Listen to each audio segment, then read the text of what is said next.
le déclin, la déchéance, la mort font partie du cycle de vie de la plupart des êtres humains et même des éléments de la nature morte. SharePoint n'y échappe pas. Les listes et leur contenu non plus. De la même manière que vous avez été capable de créer des enregistrements dans une liste, de les modifier, de cette même manière-là, ces enregistrements peuvent disparaître pour plusieurs raisons. Peut-être que l'information n'est plus pertinente, peut-être qu'il y a une erreur, peut-être que ça n'a juste plus rien à faire là. Imaginons par exemple le ministère Sokawakata, on s'est rendu compte que maintenant, ce n'est plus un ministère, c'est carrément un pays. Donc, il ne devrait pas apparaître dans la fonction publique canadienne de 2022. Ils sont déjà à 1,5 milliard et nous passons. Donc, si on ne voudrait plus avoir cet enregistrement, par exemple, en supposant que la raison de l'enlever soit bonne, tout ce qu'on a à faire, c'est de venir dans les actions, associées à l'enregistrement en question, cliquer, ou alors on peut cliquer droit sur l'enregistrement tout simplement et sélectionner supprimer. SharePoint dans sa bienveillance va nous interpeller pour nous faire comprendre que ce qui est passé et qu'il est difficile parfois de revenir en arrière. Il n'y a pas vraiment de machine à remonter le temps sur SharePoint. Alors si vous êtes sûr de ne plus avoir besoin de cette information, vous pouvez cliquer sur supprimer. Et ça va être désactivé de la liste. Ceci dit, ce qui est intéressant avec SharePoint, c'est que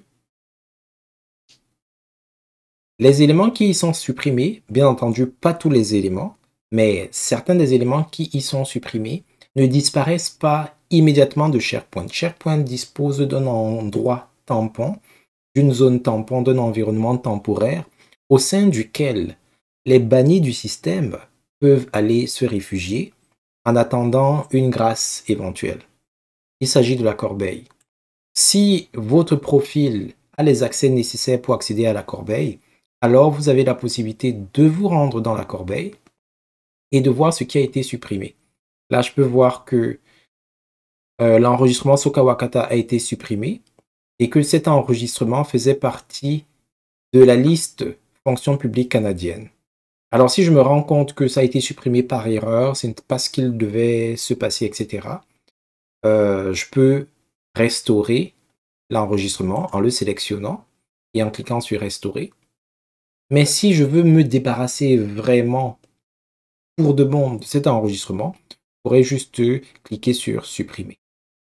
Là, je n'ai trouvé que un seul enregistrement dans la corbeille.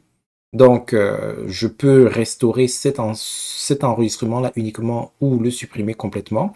Mais si j'en avais trouvé plusieurs, au lieu de les sélectionner les uns après les autres pour les supprimer définitivement, je peux juste cliquer sur le bouton « Vider la corbeille ». Le bouton « Vider la corbeille » ou plutôt le lien « Vider la corbeille » apparaît si et seulement si aucun enregistrement n'est sélectionné dans la liste.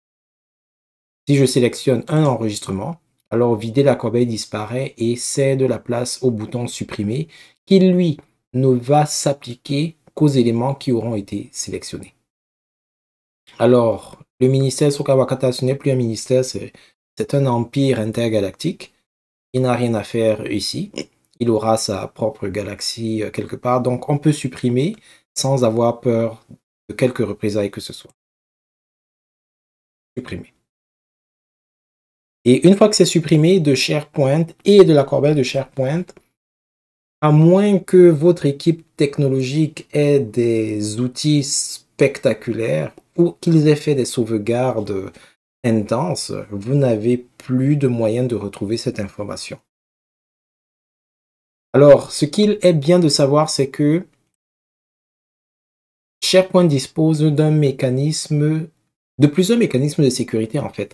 Le premier mécanisme de sécurité, c'est que, premièrement, la possibilité de supprimer n'est pas donnée à tout le monde, sauf si lorsque vous attribuez les droits, vous les activez pour la plupart de vos utilisateurs. Il faut savoir de toute façon que ceux qui ont les accès de collaboration peuvent en général supprimer au moins ce qu'ils ont créé, mais ça dépend de comment est-ce que vous avez affiné les liens. Deuxième mécanisme, ce sont les boîtes de validation. Lorsque vous supprimez, vous avez vu tout à l'heure, SharePoint nous demande de confirmer qu'on veut vraiment supprimer. Théoriquement, c'est censé être un mécanisme de validation, mais je sais par expérience qu'il y a des gens qui ne lisent jamais les boîtes de dialogue et qui cliquent par défaut sur accepter sur toute boîte de dialogue qui apparaît devant leurs yeux.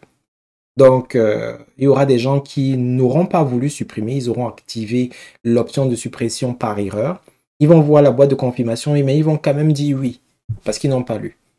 Et le troisième mécanisme de sécurité, c'est la corbeille qui permet de stocker de manière temporaire les éléments qui ont été supprimés. Et lorsqu'on se rend dans la corbeille, on a donc la possibilité soit de les restaurer, les ramener là où ils étaient avant la suppression, ou de les désactiver, de les supprimer complètement du système.